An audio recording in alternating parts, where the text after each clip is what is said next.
Hello विद्यार्थी मित्रों, तो आप सभी का स्वागत करते हैं हमारे इस YouTube चैनल यूनिक एकेडमी के अंदर।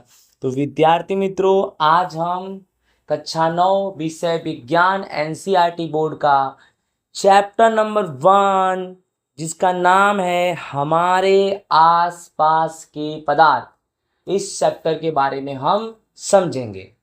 तो अगर आपने हमारे चैनल्स को सब्सक्राइब नहीं किया है तो कृपया करके हमारे चैनल्स को सब्सक्राइब करो, बेल आइकन पर क्लिक करो, जिससे आने वाले हमारे सभी वीडियो के नोटिफिकेशन आपको 1 बाय 1 मिलते रहे।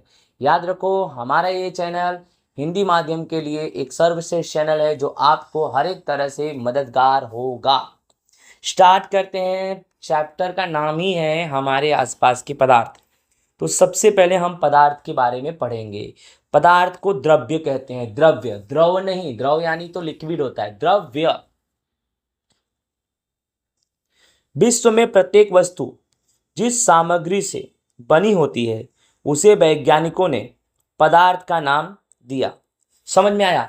हमारे पूरे विश्व में जितनी भी वस्तुएं हैं, वे सभी वस्तुएं किसी न किसी सामग्री से ही मिलकर बनी हैं, और ऐसे सामग्री को वैज्ञानिकों ने नाम दिया पदार्थ। अर्थात सभी वस्तुओं का अपना एक द्रव्यमान होता है, अर्थात सभी वस्तुओं का अपना एक वजन होता है, और साथ ही साथ सभी वस्तुएं स्थान घेरती हैं, और सभी वस्तुओं का अपना एक आकार और रूपरेखा भी होता है। ऐसे सभी वस्तुओं को पदार्थ कहते हैं। अर्थात पदार्थ अर्थात एक ऐसी वस्तु जिसका द्रव्यमान हो, जिसका आकार हो, जो स्थान घेरती हो, उसे ही पदार्थ कहते हैं।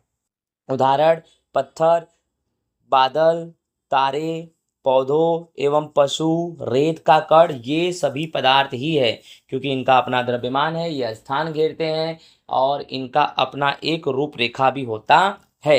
राइट, चलो आगे चलते हैं। कुछ नोट: भारत के प्राचीन दार्शनिक ने पदार्थ को 5 मूल तत्वों में वर्गीकृत किया है, जिसे पंचतत्व कहा गया है। ये पंच तत्व ये है: वायु यानी हवा, पृथ्वी यानी जमीन, अग्नि यानी आग, जल यानी पानी, और आकाश यानी आसमान। उनके अनुसार इन्हीं पंच तत्वों से सभी वस्तुएं बनी हैं। प्राचीन दार्शनिक ये कहते हैं कि विश्व में कोई भी वस्तु हो, चाहे वह वस्तु सजीव हो, चाहे वह वस्तु निर्जीव हो, वो वस्तुएं इन्हीं 5 तत्वों से मिलकर बनी हुई है, जिन्हें पंच तत्व कहते हैं। जैसे कि इनका नाम भी मैंने आपको बता दिया: वायु, पृथ्वी, अग्नि, जल और आकाश। ठीक है, अब हम पढ़ेंगे पदार्थ के भौतिक स्वरूप के बारे में जानेंगे। अब पदार्थ के भौतिक स्वरूप में सबसे पहला पॉइंट है, पदार्थ कणों से मिलकर बना होता है। यानी जितने भी पदार्थ है वह कणों से मिलकर बने होते हैं। अर्थात सिंपल सी बात है कि कोई भी पदार्थ है उसमें छोटे छोटे कण होते हैं।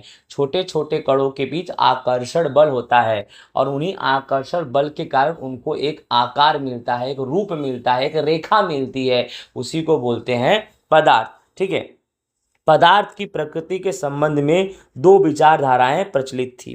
पहला, पदार्थ लकड़ी के टुकड़े की तरह सतत होते हैं। पदार्थ रेत की तरह कणों से मिलकर बने होते हैं। सभी पदार्थ कणों से बने होते हैं। यानी कोई भी पदार्थ हो, लकड़ी हो कि पत्थर हो, कोई भी पदार्थ हो, सभी ये पदार्थ छोटे छोटे कणों से मिलकर बने होते हैं। बस फर्क ये है कि ठोस पदार्थ के कण पास पास में होते हैं, द्रव पदार्थ के कण थोड़ा दूर दूर होते हैं, और गैस पदार्थ के कण बहुत दूर दूर होते हैं। ठोस पदार्थ के कण इतने पास पास होते हैं कि हम उन्हें देख नहीं सकते हैं।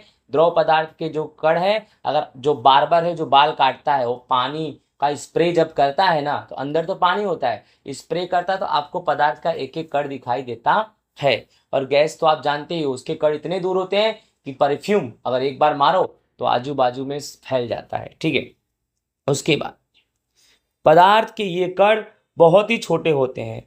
पदार्थ के कण अत्यंत छोटे होते हैं, इतने छोटे कि हम कल्पना भी नहीं कर सकते हैं। हम इनको डायरेक्टली आंखों से देख भी नहीं सकते हैं। पदार्थ के कणों के बीच रिक्त स्थान होता है। पदार्थ के कण कितना भी पास में हो, लेकिन उनके बीच रिक्त स्थान तो होता ही है। उदाहरण के लिए, जब हम चाय, कॉफ़ी या नींबू पानी बनाते हैं, तब एक पदार्थ के कण दूसरे पदार्थ के कणों के रिक्त स्थानों में समावेशित हो जाते हैं, अर्थात पदार्थ के कणों के बीच पर्याप्त रिक्त स्थान भी होता है। उदाहरण के तौर पे समझो, जैसे आपको शरबत बनाना है तो शरबत किससे बनाओगे? पानी से, ठीक है। तो जब पानी के अंदर आप नींबू डालोगे, जब पानी के अंदर आप मोरस यानी चीनी डालोगे, तो चीनी के कण, राइट, जो छोटे छोटे होंगे वो पानी में पिघल के पानी के कणों के बीच जाके समायोजित हो जाते हैं, समावेशित हो जाते हैं, जिससे पानी मीठा बन जाता है। आपको समझ में आ रहा है ना मैं क्या बोल रहा हूँ? कि पानी के दो कणों के बीच चीनी का जब कण जाएगा, पिघलने के बाद चीनी का जो कण जाएगा, जिससे पानी मीठा बनेगा, शरबत बनेगा। इन बातों से ये सिद्ध होता है कि पदार्थ के कणों के बीच भी रिक्त स्थान होता है। नेक्स्ट, पदार्थ के कण निरंतर गतिशील करते हैं, चाहे वह ठोस पदार्थ हो, चाहे वह द्रव हो, चाहे वह गैस हो, सभी पदार्थ के कण निरंतर गतिशील करते हैं। जैसे कि पदार्थ के कण निरंतर गतिशील होते हैं, अर्थात उनमें क्या होती है? गतिज ऊर्जा होती है।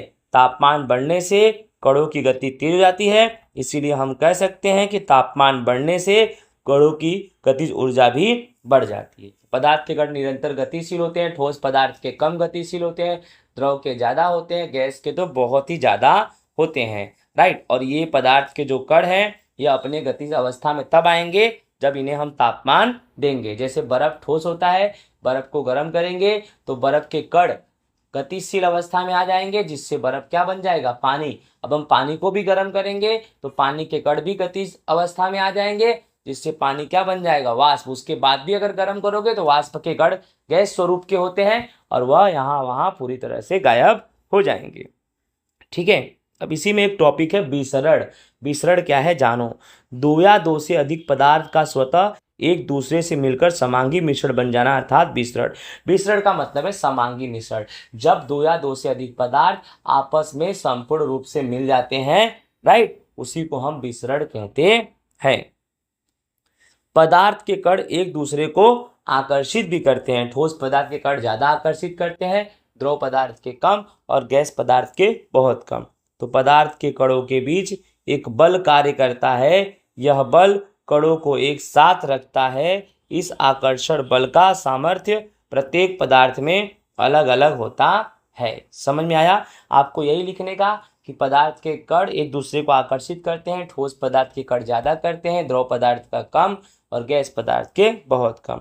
अब हमारा टॉपिक चेंज, अब हम पढ़ेंगे पदार्थ की अवस्थाओं के बारे में। तो पदार्थ की तीन अवस्थाएं होती हैं, ठोस अवस्था, द्रव अवस्था और गैस अवस्था, ठीक है। अगर इसका डायाग्राम आपको समझना है, इसका डायाग्राम में क्या करने का, जैसे इस तरह से बॉक्स बना देने का, ठीक है। ठोस में क्या करने का, एकदम पास पास में, और द्रव में थोड़ा दूर दूर, और गैस में थोड़ा और दूर दूर, इस तरह से। समझ में आ रहा है?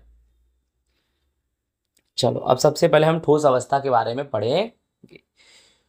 ठोसों का आकार व आयतन निश्चित होता है, अर्थात ठोस पदार्थ के आकार और आयतन दोनों निश्चित होते हैं। आकार यानी उनका रूपरेखा, और आयतन यानी अगर डस्टर है, जैसे अपने पढ़ाते हैं ना स्कूल में, तो एक डस्टर है, उस डस्टर को कहीं भी रखोगे, ठीक है, तो उसका आयतन फिक्स होगा, वो कितना जगह गिरेगा वो फिक्स होगा। इनके गलनांक क्वथनांक बहुत ज़्यादा होते हैं। ठोस पदार्थ के गलनांक क्वथनांक बहुत ज़्यादा क्यों होते हैं? क्योंकि इनके कण एकदम पास पास में होते हैं, इसलिए इनको गलाना और उबालने में ज़्यादा टेम्परेचर की ज़रूरत पड़ती है। इन्हें संपीड़ित नहीं किया जा सकता है, अर्थात इन्हें किसी दूसरे जगह पर भरा, जैसे गैस को संपीड़ित कर सकते हैं ना, पानी को कहीं भर सकते हैं, गैस को कहीं, उस तरह से इनको नहीं संपीड़ित कर सकते हैं। और ठोस पदार्थ के कणों के बीच आकर्षण बल बहुत ज़्यादा होता है, क्योंकि इनके कण कैसे होते हैं? पास पास में होते हैं। ठोस में विसरण द्रव तथा गैसों की अपेक्षा कम होता है। विसरण मैंने बताया, दो या दो से अधिक पदार्थ जब आपस में पूरी तरह से मिल जाए, जैसे पानी है और दूध है, तो ये दोनों द्रव है, इन दोनों को मिलाओगे तो ये टोटली अच्छे से मिल जाएंगे, यानी इनका विसरण अच्छे से होगा। लेकिन अगर ठोस में दो ठोस को मिलाओगे, जैसे गेहूं चावल ले लो, गेहूं चावल को जब मिलाओगे, मिलेंगे तो खरी, बट संपूर्ण रूप से नहीं मिलेंगे। आप बता सकते हो गेहूं क्या है और चावल क्या है। समझ में आ रहा है ना? अब इसी के अंदर हम एक टॉपिक जानेंगे, घनत्व क्या है। जानते हैं घनत्व, किसी वस्तु के इकाई के आयतन के द्रव्यमान को क्या बोलते हैं? घनत्व। घनत्व किसे बोलेंगे?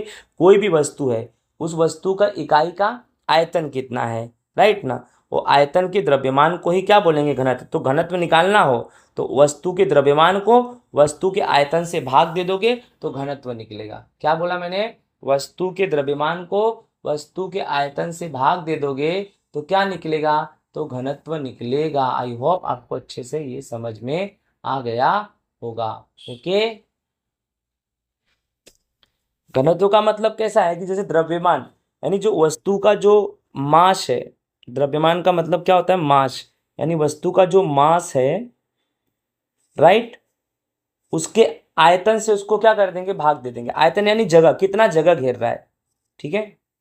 वस्तु का द्रव्यमान कितना है और वह वस्तु कितना जगह घेर रहा है, इस हिसाब से उस वस्तु का क्या निकलता है, घनत्व निकल जाता है विद्यार्थी मित्रों, ठीक है। आगे हम जो पढ़ने वाले हैं वो हमारा टॉपिक है द्रव अवस्था। अब द्रव अवस्था क्या है देखते हैं। पहला, द्रव का आयतन निश्चित होता है, ठीक है, लेकिन आकार निश्चित नहीं होता। अगर 1 किलो पानी है तो उसको बोतल में रखोगे, उसको जग में रखोगे, उसको बाल्टी में रखो, 1 किलो ही रहेगा, बट आकार निश्चित नहीं होगा। बोतल में रखो तो बोतल जैसा, जग में रखोगे तो जग जैसा। द्रव का गलनांक कक्ष ताप से कम तथा क्वथनांक कक्ष ताप से अधिक होता है। सिंपल सा है, द्रव का गलनांक कम होता है और क्वथनांक ज्यादा होता है। इसे संपीड़ित नहीं कर सकते हैं। इनके कणों के बीच आकर्षण बल होता तो है बट ठोस की अपेक्षा कम होता है, ठीक है। विसरण इनका कैसा होता है, तीव्र होता है। विसरण यानी ये आपस में, अगर द्रव पदार्थ हो, दो या दो से अधिक द्रव पदार्थ हो तो आपस में ये मिल जाते हैं। अब पढ़ते हैं गैस अवस्था। गैस अवस्था क्या है जानते हैं। गैसों का आयतन तथा आकार निश्चित नहीं होता है। ना ही इनका आयतन निश्चित होता है, ना ही इनका आकार। आकार तो होता नहीं है, आयतन की तो बात ही मत करो। इनको जिस बर्तन में रखेंगे उसी आकार में ये ग्रहण हो जाएंगे और आयतन, इसके गलनांक क्वथनांक दोनों अधिक। इसे संपीड़ित कर सकते हैं, जैसे कि गैस को सिलेंडर में भरते हैं ना, वैसा। कणों के बीच आकर्षण बल द्रव से कम होता है। समझ में आ रहा है, यानी सबसे कम। विसरण तो द्रव से भी अधिक होता है। दो गैस आपस में कितना जल्दी मिलेंगे आपको तो अच्छे से पता होगा। समझ में आ रहा है ना। अब दो गैस एलपीजी और सीएनजी, जिसको हम संपीड़ित कर सकते हैं, जिसको हम बाटले में भर सकते हैं। एलपीजी यानी द्रवित पेट्रोलियम गैस और सीएनजी यानी संपीड़ित प्राकृतिक गैस, राइट ना।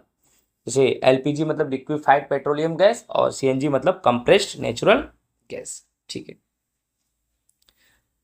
अब नवा टॉपिक है, क्या पदार्थ अपनी अवस्था को बदल सकता है।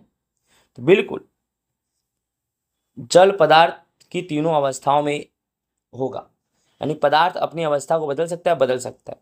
जैसे समझो, जल ही लिया, जैसे बर्फ लो, ये ठोस है, जल ये द्रव है और जल वाष्प ये गैस है। बर्फ को गर्म करोगे पानी बनेगा, पानी को गर्म करोगे गैस बनेगा, गैस को ठंडा करोगे द्रव बनेगा, द्रव को ठंडा करोगे बर्फ बनेगा। समझ में आ रहा है। न्यू टॉपिक, तापमान परिवर्तन प्रभाव क्या है विद्यार्थी मित्रों, इसको समझते हैं। ठोस के तापमान को बढ़ाने पर उसके कणों के बीच गतिज ऊर्जा बढ़ेगी, गतिज ऊर्जा में वृद्धि होगी और उसके कारण कण अधिक तेजी से कंपन करने लगते हैं। उष्मा के द्वारा प्रदत्त की गई ऊर्जा के कणों के बीच आकर्षण बल को पार कर लेती है। इस कारण से कण अपने नियत स्थान को छोड़कर अधिक स्वतंत्र होकर गति करने लगते हैं। एक ऐसी अवस्था होती है जब ठोस पिघलकर द्रव में परिवर्तित हो जाता है।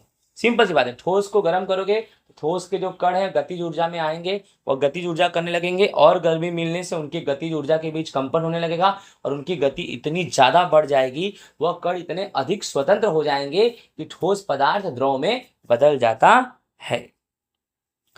अब टॉपिक हमारा है गलनांक किसे कहते हैं, जानते हैं गलनांक। जिस तापमान पर ठोस पिघलकर द्रव बन जाता है उसे गलनांक कहते हैं। किसी ठोस का गलनांक उसके कणों के बीच आकर्षण बल के सामर्थ्य को दर्शाता है। कोई भी अगर ठोस पदार्थ है उसका गलनांक उसके कणों के आकर्षण बल पर, अगर ऐसा कोई पदार्थ ठोस जिसके कण काफी पास पास में मजबूत हो तो उनको ज्यादा गर्मी देने की जरूरत पड़ती है। अब केल्विन को सेल्सियस में बदलने के लिए और सेल्सियस को केल्विन में बदलने के लिए एक सूत्र होता है विद्यार्थी मित्रों। अगर केल्विन क्वेश्चन में दिया हो और अगर सेल्सियस में बदलना हो तो केल्विन में से 273 माइनस कर देना। और क्वेश्चन में सेल्सियस दिया हो और केल्विन में बदलना है तो सेल्सियस में 273 प्लस कर देना। एकदम आसान तरीका है भैया, समझ जाना। केल्विन दिया हो और आपको सेल्सियस में बदलना हो तो जो केल्विन है उसमें से जितना भी केल्विन आपका दिया हो उसमें से, जैसे मान लो 473 केल्विन दिया है, मान लो जैसे आपका केल्विन है 473, उसमें से 273 क्या कर दो, माइनस कर दो, तो जो बचेगा वो तुम्हारा क्या हो जाएगा, सेल्सियस हो जाएगा। समझ में आया? और सेल्सियस दिया हो और केल्विन ज्ञात करना हो तो जो भी सेल्सियस दिया हो, जैसे मान लो कि आपका 100 डिग्री सेल्सियस दिया हो तो उसमें 273 क्या कर देने का, प्लस, तो जो भी निकलेगा ना वो तुम्हारा केल्विन हो जाएगा। समझ में आया ना?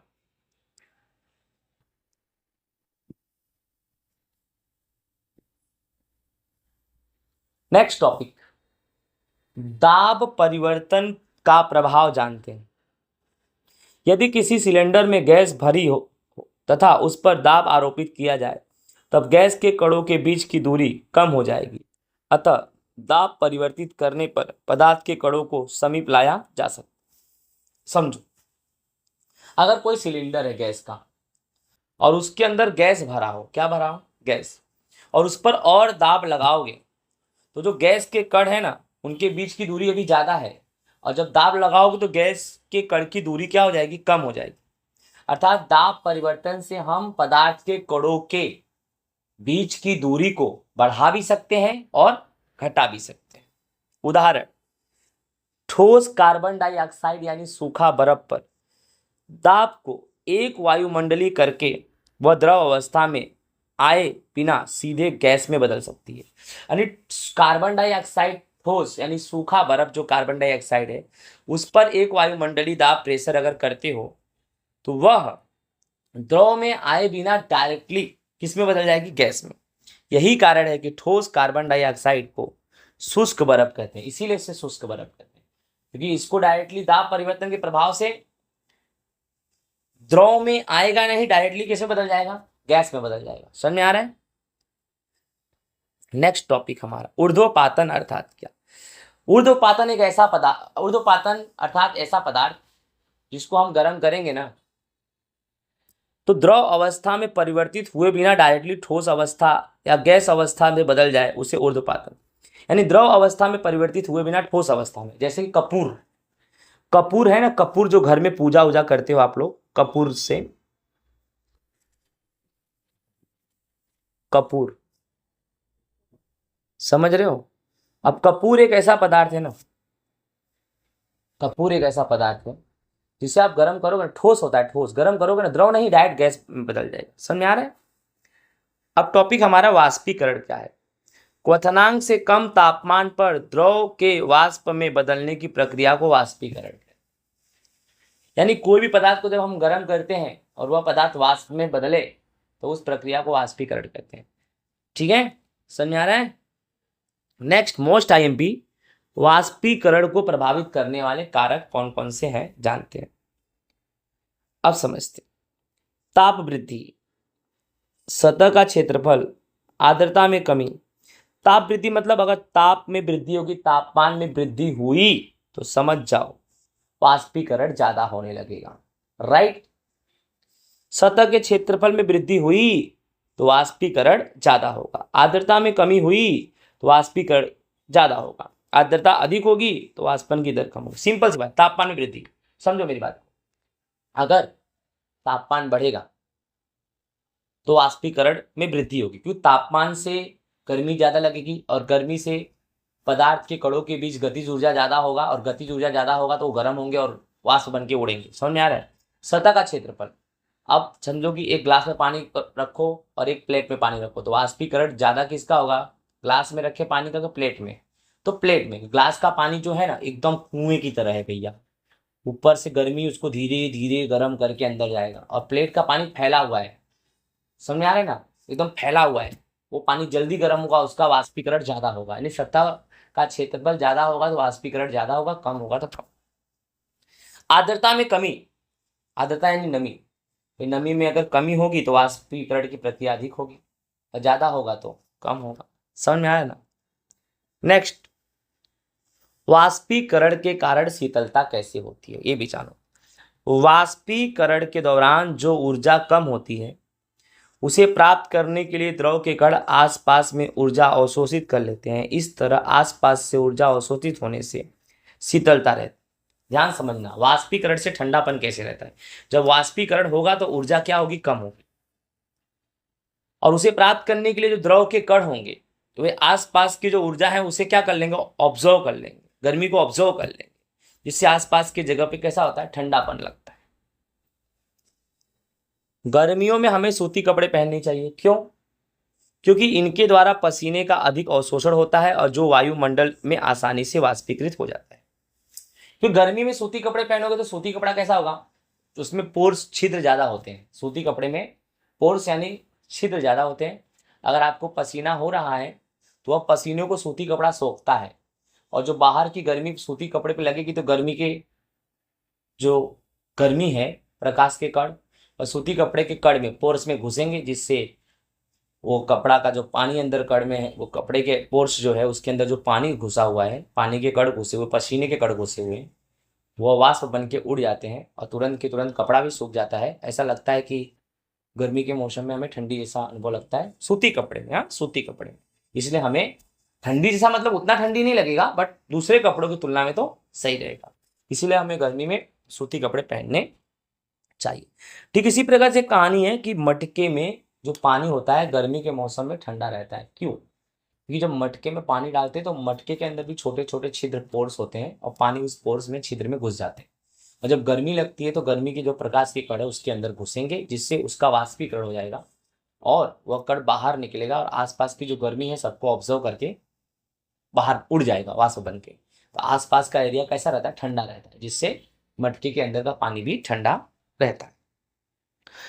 कुछ मापन योग्य राशियां और उनके मात्रक के बारे में जान जाओ, जैसे राशि, मात्रक, प्रतीक। तापमान को केल्विन से दर्शाते हैं, जिसको के बोलते हैं। लंबाई को मीटर से दर्शाते हैं, जिसे एम बोलते हैं। और शक्ति को किलोग्राम से दर्शाते हैं, जिसे के जी बोलते हैं। भार को न्यूटन से दर्शाते हैं, जिसे एन बोलते हैं। आयतन को घन मीटर m3 बोलते हैं। घनत्व को किग्रा प्रति घन मीटर kg m3 बोलते हैं। दाब को पास्कल से दर्शाते हैं, जिसे पीए बोलते हैं। Do you understood? आपको अच्छे समझ में आ गया होगा ये चैप्टर। ओके, इसी तरह हमारा ये चैप्टर होता है पूरा। आई होप आपको अच्छे से ये चैप्टर समझ में आ गया होगा। मिलेंगे नेक्स्ट वीडियो में नेक्स्ट चैप्टर के साथ। जय हिंद, राधे राधे।